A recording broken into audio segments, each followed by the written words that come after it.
আজ একটু ঝটপট বিরিয়ানি রান্না করব। অত কিছু দিয়ে না, কিন্তু আবার বিরিয়ানির ফ্লেভারটাও চাই। চিকেন ধুয়ে রেখেছি, চিকেনের মধ্যে আদা, পেঁয়াজ, রসুন, লঙ্কা পেস্ট করে নিয়েছিলাম, সেটা হলুদ মাখিয়ে সেই মশলাটা দিয়ে চিকেনটাকে খানিকক্ষণ ম্যারিনেট করে রাখবো।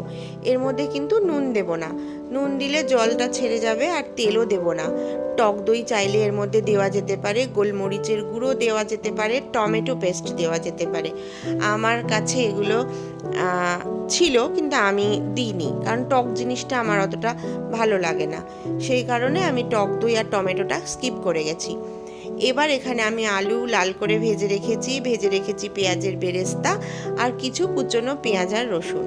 কড়াইতে তেল গরম করে দুটো তেজপাতা দিয়ে একটু জিরে ফোড়ন দিয়ে দিলাম। এরপর আমি এর মধ্যে দিয়ে দেব কুচনো পেঁয়াজ আর রসুনটা। সেটা একটু হালকা করে ভেজে নেব। ভাজা ভাজা হলেই আমি দিয়ে দেব ওই ম্যারিনেট করা চিকেনটা।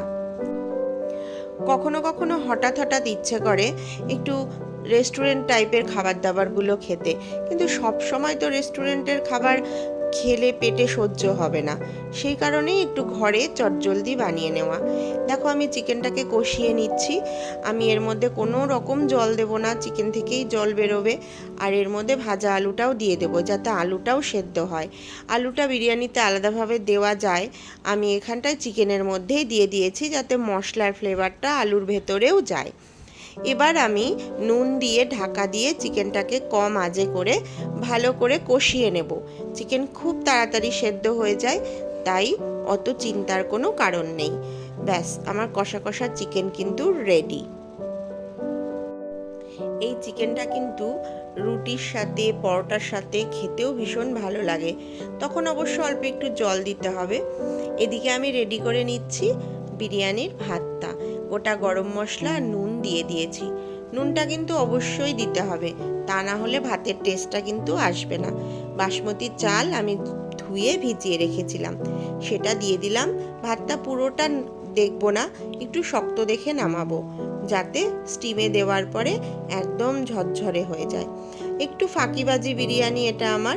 এখানে আমি বসিয়ে দিয়েছি চাটু বা তাওয়া গরম হওয়ার জন্য। আমার কষানো চিকেন রেডি। আর এখানে দুধের মধ্যে জাফরান গুলে নিয়েছি। এবার আমি এখানে বিরিয়ানির মশলা দিয়ে চালটাকে পুরো মাখিয়ে নেব, সাথে 1 চামচ ঘিও দিয়ে দিয়েছি। এবার আমি এর ওপরে কষানো চিকেনটাকে দিয়ে ওপর থেকে আবার সাদা ভাত দিয়ে দেব।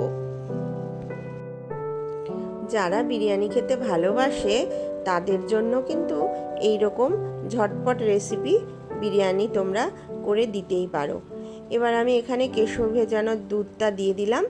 এর ওপর দিয়ে দেব পেঁয়াজের বেরেস্তা, আর দিয়ে দেব বিরিয়ানির এসেন্স বা মিঠা আতর। আমি কেওড়ার জল, গোলাপ জল কিছুই দেইনি।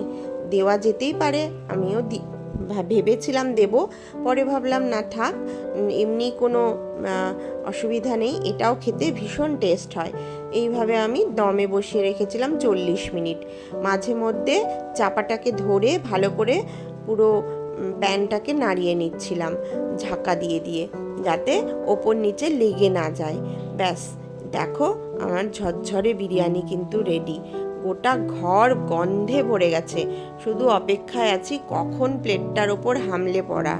এই আমার রেসিপিটা তোমাদের কেমন লাগলো জানাতে ভুলো না কিন্তু।